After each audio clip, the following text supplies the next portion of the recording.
আসসালামু আলাইকুম এভরিওয়ান। আজ আমি তোমাদের জন্য এমন একটা গল্প নিয়ে হাজির হয়েছি যেখানে একটা মেয়ে যে নিজের মা আর তার বন্ধুর সাথে একটা দ্বীপে যায় তার মায়ের জন্মদিন উদযাপন করার জন্য। সেখানে যাবার পথেই সে তার মায়ের বন্ধুর ব্যাপারে এমন একটা সত্যি জানতে পারে যেটা জানার পর তাদের এই আনন্দে ভরা ট্রিপ তাদের জীবনের শেষ ট্রিপে পরিণত হয়। মুভির শুরুতে আমরা আলমা নামের একটা মহিলাকে নিজের কাজ থেকে বাড়িতে ফিরতে দেখি। তখনই তার মেয়ে রোজ তাকে জন্মদিনের উইশ করে, যেটা কিনা আগামীকালকে ছিল। আলমাও খুশি হয়ে যায়। এরপর সে রোজকে বলে, তোমার প্যাকিং শেষ করে নাও, কারণ আগামীকালকেই আমরা আমার বন্ধুর সাথে একটা ট্রিপে যাব। পরদিন রোজ কাজ থেকে ফিরে এসে দেখে তার মাও ট্রিপের জন্য একদমই রেডি। রোজের এই ট্রিপের প্রতি কোনো ইন্টারেস্টই ছিল না, তবে মায়ের খুশির জন্য সে যেতে রাজি হয়েছে। রাস্তায় যেতে যেতে রোজ মাকে তার বন্ধুর ব্যাপারে জিজ্ঞাসা করে। আলমা বলে, আমি তাকে বেশি সময় ধরে তো চিনি না, তবে আমার মনে হয় সে খুবই ভালো মনের একটা মানুষ। রোজ তো এটা শুনে অবাক হয়ে যায় যে বেশি সময় ধরে চিনি না সেই মানুষের প্রতি মা কিভাবে এত ভরসা করতে পারে। এরপর তারা বন্দরে পৌঁছে যায়। এরপর দুজনে আলমার বন্ধু ডেরেকের কাছে পৌঁছায়। ডেরেক তাদেরকে জানায় যে তারা কোথা দিয়ে কোথায় যাবে, আর বলে যে তাদের রাস্তা বারমুডা ট্রায়াঙ্গেলের একদম পাশ দিয়েই যাবে, আর আবহাওয়া ভালো থাকলে তারা মঙ্গলবারের মধ্যেই তাদের গন্তব্যে সেই দ্বীপে পৌঁছে যাবে। আরও জানায় যে শুধুমাত্র এই ট্রিপে যাওয়ার জন্যই ডেরেক এই সেকেন্ড হ্যান্ড বোটটা কিনেছে, যেটার নাম সে রেখেছে অ্যানালিসা। এবার তারা এই বোটে করে তাদের যাত্রা শুরু করে।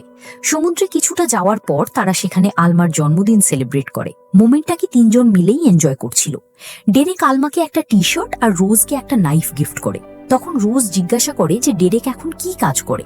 ডেরেক জানায় সে আগে পুলিশ অফিসার ছিল, তবে এখন সে প্রাইভেট সিকিউরিটি কনসালটেন্টের কাজ করে। এসব শেষে বাইরে আসার পর ডেরেক রোজকে বুট চালানো শেখাচ্ছিল, আর আলমা খুশি মনে তাদের ছবি তুলছিল। এটা করতে গিয়ে সে ভুল করে বুটের পালের সাথে ধাক্কা খেয়ে পানিতে পড়ে যায়। ডেরেক দ্রুত তার দিকে লাইফ জ্যাকেট ছুঁড়ে মারে আর রোজকে বলে ভিতর থেকে ফার্স্ট এড বক্স নিয়ে আসতে।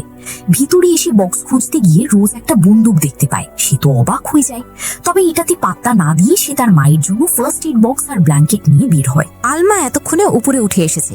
রোজ আলমার গায়ে ব্ল্যাঙ্কেট জড়িয়ে দেয়। আলমা কোনো জায়গায় ব্যথা তো পায়নি, তবে সে রোজের কাছে ক্ষমা চায়, কারণ তার ফোনটা পানিতেই পড়ে গিয়েছে। তখনই তারা দেখতে পায় আবহাওয়া খারাপ হচ্ছে, তাই তারা তিনজনই ভিতরে চলে আসে। আলমা বলতে থাকে, আমি এত দূর পর্যন্ত জার্নি কখনোই করিনি, এখন তো আবহাওয়াও খারাপ হয়ে আসছে, চলো আমরা সবাই ফিরে যাই। ডেরেক বলে, এতে চিন্তার কোনো কারণ নেই, সমুদ্রে সব হতেই থাকে। আজকের রাতটা ঘুমিয়ে পড়ো, কাল সকালেই দেখবে আবারও রোদ উঠে গিয়েছে। এবার পরদিন রোজ বাইরে আসলে দেখে সত্যিই আজ রোদ উঠেছে। আজ তার মা আগে থেকেই বাইরে বসে রোদ পোহাচ্ছে। সে তার মাকে এসে বলে, জায়গাটা তো সুন্দর, তবে এখানে আমার একদমই ভালো লাগছে না, আমি বাড়ি ফিরে যেতে চাই। আলমা মেয়েকে বোঝায় যে দেখো, তুমি তো বলেইছো এই জায়গাটা কত সুন্দর, তাহলে এই সৌন্দর্যটা একটু উপভোগ করো। তখনই ডেরেকও সেখানে চলে আসে আর তাদের মা মেয়েকে জয়েন করে। রোজ তখন তাকে তার ওই রাইফেলের ব্যাপারে জিজ্ঞাসা করে। ডেরেক বলে, এটাকে আমি সেফটির জন্য নিয়ে এসেছি, তাছাড়া রাইফেল চালানো আমার একটা শখ। রোজ বলে সেও ওই রাইফেলটা চালিয়ে দেখতে চায়। তখন ডেরেক ওই রাইফেল নিয়ে আসে আর রোজকে চালানো শেখায়। প্রথমবারই রোজ অনেক সুন্দর নিশানা করে। এটা দেখে ডেরেক তার প্রশংসা করে। পরের সিনে দেখি রোজ তার ল্যাপটপে বসে দেখছিল আরো একটা বুট আশেপাশে আছে। সে বাইরে গিয়ে দূরবীন দিয়ে সেটা দেখার চেষ্টা করে। তখনই সে দেখতে পায় ডেরেক আর তার মা তখন ড্রিঙ্ক করছিল। তার মা রোজকেও তাদেরকে জয়েন করতে বলে। রোজ একটুখানি ড্রিঙ্ক করার পর তার মাথাটা ঘোরাতে থাকে, তাই সে ভিতরে এসে ঘুমিয়ে পড়ে। ঘুম ভাঙে তার অনেক রাতে। তখন সে বাইরে এসে দেখতে পায় সে যে বোটটাকে দেখেছিল সেটা তাদের বোটের অনেকটা কাছে চলে এসেছে, আর কিছুক্ষণের মধ্যে সেটা তাদের বোটকে ধাক্কাও দিয়ে দেয়। সেই বোটে দুজন লোক ছিল যারা তাদের বোটে এসে ডেরেকের দিকে বন্দুক তাক করে তার কাছে কিছু একটা চাইতে থাকে। তবে ডেরেক বলে, তোমরা কি বলছো আমি কিছুই বুঝতে পারছি না। এত সবের মধ্যে আলমা অনেকটা ভয় পেয়ে যায় আর চিৎকার করে বলতে থাকে, আমাদের ছেড়ে দাও। তখন সে লোকদের একজন আলমাকে মেরে আহত করে দেয়। আলমার নজর যখন রোজের উপর পড়ে, সে তাকে কেবিনের ভিতরে লুকিয়ে থাকতে বলে। রোজও লুকিয়ে পড়ে। এদিকে সে লোকগুলো ডেরেকের কাছে বারবার কিছু একটা জিনিস চাইতে থাকে, তবে ডেরেক বারবার বলতে থাকে, তোমরা কি বলছো আমি বুঝতেই পারছি না। লোকগুলো রেগে আলমা আর ডেরেক দুজনকে গুলি করে দেয়। হ্যালো বন্ধুরা, আজ আমি তোমাদের সাথে একটি আকর্ষণীয় আন্তর্জাতিক প্ল্যাটফর্ম শেয়ার করতে চাই, যেখানে তোমরা ক্রিকেট, ফুটবল এবং টেনিস লাইভ উপভোগ করতে পারবে। এবং যদি তোমরা ভবিষ্যৎবাণী করতে ভালোবাসো, তাহলে আইফোন, ল্যাপটপ এবং নগদ পুরস্কার জেতার সুযোগ পাবে। আরও এখানে crash, crystal, under and over 21 এবং আরও অনেক আকর্ষণীয় গেম পাবে। আর এখানে সেরা অংশটি হলো আমার এক্সক্লুসিভ কোড DDRX ব্যবহার করে সাইন আপ করলে তোমার প্রথম জমাতে সর্বোচ্চ 24,000 টাকা পর্যন্ত ক্যাশ বোনাস পাও।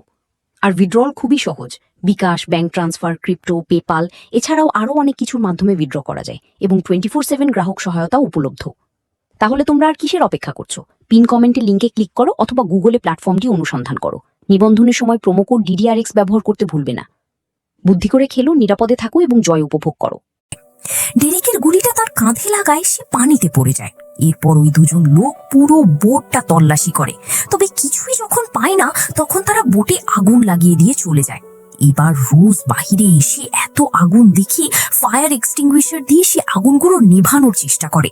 তখন সে তার মায়ের লাশটা দেখতে পেয়ে একদমই ভেঙে পড়ে।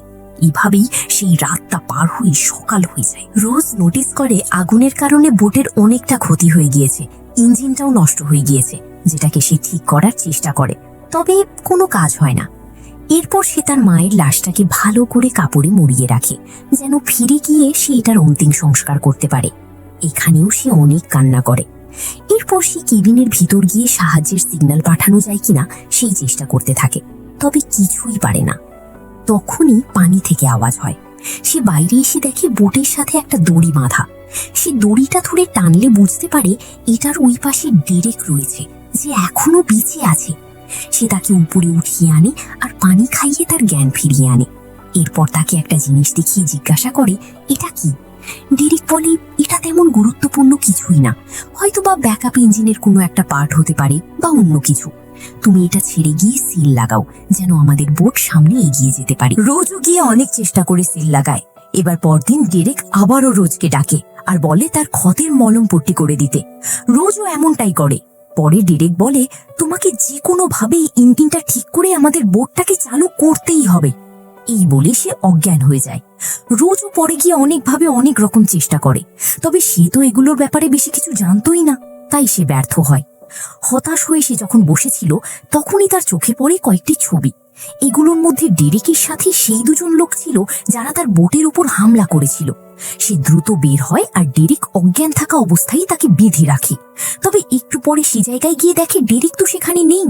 পুরো বোটে খুঁজে এসে ডেরেককে পেয়ে যায় আর তার দিকে ছড়ি ধরে বলে, তুমি মিছে কেন বলেছিলে? সেই দুজন লোককে তুমি অবশ্যই চেনো, আমি ছবি দেখেছি। ডেরেক শান্ত গলায় বলে, তারা হচ্ছে শয়তান, তাদের ব্যাপারে তুমি যত কম জানবে ততই তোমার জন্য ভালো। এসব বলে কোনো রকম রোজকে তার কথার জালে পেঁচিয়ে বাধ্য করে তাকে দিয়ে ইঞ্জিন ঠিক করতে সাহায্য নেয়। তবে ঘন্টার পর ঘন্টা চেষ্টা করার পরও কোনো লাভই হয় না। ইঞ্জিনটা পুরোপুরি নষ্ট হয়ে গিয়েছে। এখন তাদের কাছে সেল ছাড়া আর কোনো আশাই ছিল না। তারা পরবর্তী 2 দিন ওই ছোট সেলের সাহায্যেই সামনে এগোতে থাকে। তৃতীয় দিন সকালে বাইরে আসলে রোজ দেখতে পায় অদূরে একটা আইল্যান্ড দেখা যাচ্ছে। পাশে তাকালে দেখে ডেরেক ঘুমাচ্ছে, তাই সে তাকে না বলে বোটটা আইল্যান্ডের দিকে ঘুরিয়ে দেয়। একটা সেলের মাধ্যমে আইল্যান্ড পর্যন্ত যাওয়া পসিবল ছিল না, তাই তারা রাফটের সাহায্য নেয়। ডেরেকও যেহেতু আইল্যান্ডে যেতে রাজি হয়ে গিয়েছিল, তাই রোজও তাকে সাথে নিয়ে নেয়। এবার ডেরেক যেহেতু আহত ছিল, তাই রোজই রবিন চালাতে থাকে। তবে চালাতে চালাতে এক পর্যায়ে সেটার এক অংশ খুলে যায়। সে সেটা ধরতে গিয়ে পানিতে পড়ে যায়। এখন সে সাঁতারও জানতো না, তাই ডুবে যাচ্ছিল। তাই ডেরেক পানিতে ঝাঁপ দিয়ে তাকে বাঁচিয়ে আইল্যান্ডে নিয়ে যায়। তবে রোজ অজ্ঞান হয়ে গিয়েছিল, তাই ডেরেক CPR দিয়ে তার জ্ঞান ফেরায়। এবার জ্ঞান ফেরার পর রোজ আর ডেরেককে দেখতে পায় না। তাকে খুঁজতে খুঁজতেই সে একটা গুহার কাছে এসে পৌঁছায়। ডেরেক অলরেডি এখানে খাওয়ার পানি পেয়ে গিয়েছে। সে রোজকেও এখান থেকে খেতে বলে। এবার পানি খাওয়ার পর আইল্যান্ডে কিছুটা ঘুরে রোজ বলে, আমাদের খুব জলদি এখান থেকে বের হওয়ার উপায় খুঁজতে হবে। ডেরেক বলে, সেটা তো সঠিক, কিন্তু আমরা সেটা কালকে করব, কারণ খুব শীঘ্রই রাত হতে চলেছে। এরপর তারা তাদের রাফটাকে কিনারে নিয়ে আসে। রাতের বেলা রোজ সেই রাফটের ভিতর ঘুমিয়ে পড়ে আর ডেরেক বাইরে আগুন জ্বালায়। তবে রোজের যেহেতু ঘুম আসছিল না, তাই সে নিজেও বের হয়ে গিয়ে ডেরেকের পাশে বসে পড়ে। এরপর তারা দুজন গল্প করতে থাকে। রোজ বলে তার বাবা সেনাবাহিনীতে ছিল, তবে ইরাকে একটা মিশনে যাওয়ার পর সে শহীদ হয়ে যায়। এবার ডেরেকও নিজের গল্প বলতে শুরু করে। সে বলে সে একজন ইমানদার পুলিশ অফিসার ছিল, তবে 10 বছর ইমানদারির সাথে কাজ করার পরও সে তেমন কিছুই অর্জন করতে পারেনি। তাই তার স্ত্রী তাকে একজন হেরে যাওয়া মানুষ ভেবে তাকে ছেড়ে চলে গিয়েছিল।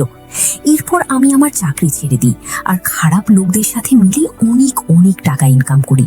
সেদিন বোটে যে হামলা করেছিল আমি তাদের সাথেও কাজ করতাম। তারা ক্যাপ্টেনের লোক ছিল। ক্যাপ্টেন তুনার মতো সুন্দরী মেয়েদের স্মাগলিং করে। সে অনেক ভয়ঙ্কর, তবে আমি তার থেকেও বেশি ভয়ঙ্কর হতে চেয়েছিলাম। তাই তার একটা মূল্যবান জিনিস চুরি করে নিজের কাছে রেখে দিয়েছিলাম। সেই রাতে তার লোকেরা সেটাই নিতে এসেছিল। তবে আমাদের ঝামেলার মাঝখান দিয়ে তোমার মা মারা গেল। তোমার মা মানুষটা খুব ভালো ছিল। আমি তাকে বেশি দিন ধরে না চিনলেও তার প্রতি আমার ইন্টেনশন খারাপ ছিল না। এরপর বলে, তুমি যে সেদিন বোটে আমাকে বেঁধেছিলে, তোমার গিট দেওয়া হয়নি। এরপর তাকে গিট দেওয়া শেখানোর বাহানায় তার হাতই বেঁধে নেয়। তখন রোজের নজর পড়ে সেই ডিভাইসটার ওপর আর বলে, তুমি না বলেছিলে এটা কোনো কাজের না, তাহলে এটা নিজের কাছে কেন রেখে দিয়েছো? ডেরেক বলে, এটা একটা রেস্কিউ ডিভাইস। এটার মাধ্যমে স্যাটেলাইটে আমরা আমাদের সিগন্যাল পাঠিয়ে এখান থেকে বাঁচার ব্যবস্থা করতে পারি। রোজ বলে, তাহলে এটা তুমি অ্যাক্টিভেট কেন করোনি? ডেরেক বলে, কারণ এর আগে আমার তোমার একটা ব্যবস্থা করতে হবে। এটা শুনেই রোজ বুঝে যায় আর তাকে মেরে ব্যাগ থেকে একটা বন্দুক নিয়ে ডেরেককে গান পয়েন্ট করে ওই ডিভাইসটা অন করতে বলে। তবে ডেরেক এমনটা করে না। রোজের ধৈর্যের বাঁধ ভেঙে গেলে সে গুলি করে দেয়। তবে এ কি, বন্দুকে তো কোনো গুলিই ছিল না, সেগুলো তো ছিল ডেরেকের কাছে। এই সুযোগে ডেরেক রোজের উপর হামলা করে দেয়। রোজ কোনো মতে পালিয়ে যায়। ডেরেক গানটা রিলোড করে তার উপর গুলি করতে থাকে। তবে সৌভাগ্যবশত একটা গুলিও তার গায়ে লাগে না। সে এক জায়গায় লুকিয়ে নিজের হাতের বাঁধন খুলে নেয়। সকাল হয়ে যায়।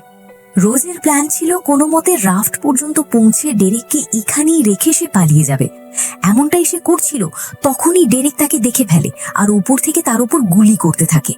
তবে এরপরও রোজ সাহস করে সামনে এগোতেই থাকে। এর মধ্যে ডেরেক উপর থেকে পড়ে যায়। আওয়াজ পেয়ে রোজও থেমে যায় আর ফিরে আসে এবং দেখতে পায় ডেরেক মরেনি, সে আহত হয়েছে। ওই আহত অবস্থাতেই সে রোজের উপর ছুরি দিয়ে অ্যাটাক করতে থাকে।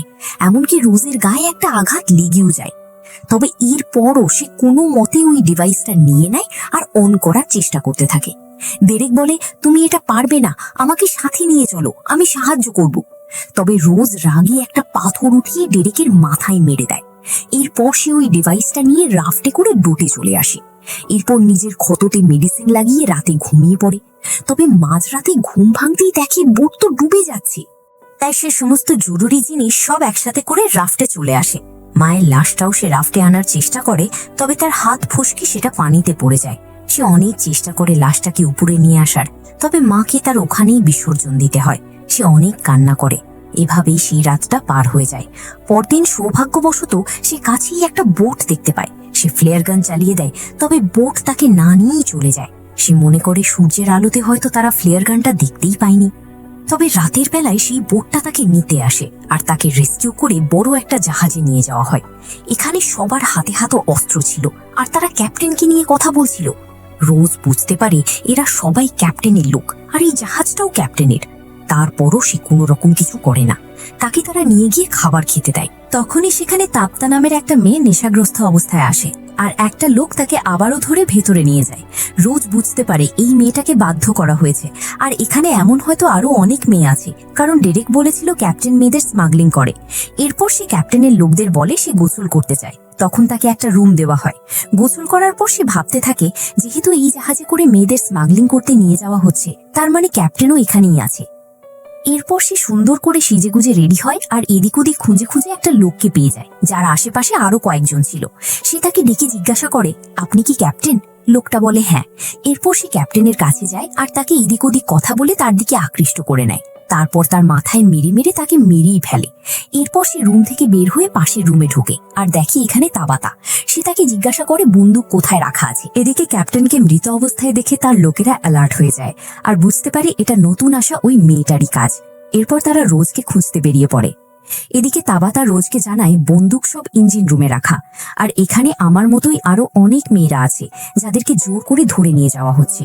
তবে তারা কেউই তোমার সাহায্য করতে পারবে না, কারণ সকলে আমার মতো নেশাগ্রস্ত। এরপর রোজ ইঞ্জিন রুমে চলে যায় আর সেখান থেকে একটা বন্দুক নিয়ে নেয়। তবে তখনই সেখানে ক্যাপ্টেনের এক লোক পৌঁছে যায়, কিন্তু রোজ গুলি করে তাকে মেরে দেয়। এরপর সামনে এগোতে এগোতে সে আরো কয়েকজনকে মারে। তবে হঠাৎই তার সামনে এক শক্তিশালী লোক চলে আসে। সে রোজকে একদম গলা টিপে ধরে। তবে রোজ তাকেও কোনো মতে মেরে সামনে এগিয়ে যায়, আর একটা রুমের দরজা খুলতেই সেখানে অনেক ছোট ছোট মেয়েদের দেখে। সে তাদের ছাড়াতে যেতেই এর আগেই ক্যাপ্টেনের এক লোক তার মাথায় বন্দুক ধরে। তবে তাবাতা পেছন থেকে এসে তার মাথায় জোরে একটা মেরে দেয়, আর রোজ তারই বন্দুক দিয়ে তাকে শুট করে শেষ করে দেয়। এরপর সে তাবাতাকে তাদের মুক্ত করতে বলে নিজে রেডিও রুমের দিকে চলে যায় বাঁচার জন্য সিগন্যাল পাঠাতে। তবে তখন তার সামনে পড়ে ডেরেক। সে অবাক হয়ে জিজ্ঞাসা করে, তুমি না আইল্যান্ডে মরে গিয়েছিলে? ডেরেক বলে, আমার আগে থেকেই তোমায় নিয়ে খারাপ প্ল্যান ছিল। এরপর তুমি আমাকে ওই আইল্যান্ডে রেখে আসার পর আমি সেই ডিভাইসের মাধ্যমে ক্যাপ্টেনের সাথে যোগাযোগ করি, আর তোমাকে তার হাতে তুলে দেওয়ার বিনিময়ে বেঁচে যাই। এখন দেখো ক্যাপ্টেন তোমাকে কোন দেশে নিয়ে গিয়ে বিক্রি করে আসে। রোজ হেসে দেয় আর বলে, তোমার ওই ক্যাপ্টেনকে আমি বহু আগেই মেরে দিয়েছি। ডেরেক এটা শুনে রেগে তাকে সিঁড়ি থেকে নিচে ফেলে দেয়। এরপর বন্দুক নিয়ে এসেই দেখে রোজ সেখান থেকে চলে গিয়েছে। তবে তার রক্তের ফোঁটা অনুসরণ করে করে সে তাকে খুঁজতে থাকে। একটা জায়গায় যেতেই রোজ তার উপর একটা কেমিক্যাল ছেড়ে দেয়, আর সে নিচে পড়ে যায়। এরপর রোজ সেই ছুরিটা বের করে, যেটা ডেরেক নিজেই তাকে গিফট করেছিল, এবং এটা দিয়ে সে ডেরেকের বুকে মেরে মেরে তাকে শেষ করে দেয়। তারপর ক্লান্ত হয়ে এক সাইডে বসে পড়ে। তখনই সেখানে তাবাতা আসে আর তাকে কিছু একটা দেখাতে নিয়ে যায়। সবার সাথে উপরে এসে রোজ দেখতে পায় তাদের জাহাজ একটা বন্দরের দিকে যাচ্ছে। সমস্ত মেয়েরা খুশি হয়ে যায়, কারণ এখন ফাইনালি তারা যার যার বাড়ি ফিরে যেতে পারবে। বন্দরে পৌঁছালে পুলিশ পুরো মামলাটা দেখে নেয়, আর এরই সাথে সাথে আজকের মুভিটা এখানেই শেষ হয়ে যায়। ভিডিওটা কেমন লাগলো কমেন্ট করে জানিও। ভালো লেগে থাকলে একটা লাইক করে দিও। তো দেখা হচ্ছে পরবর্তী ভিডিওতে। ততক্ষণ সকলেই ভালো থাকো। আল্লাহ হাফেজ।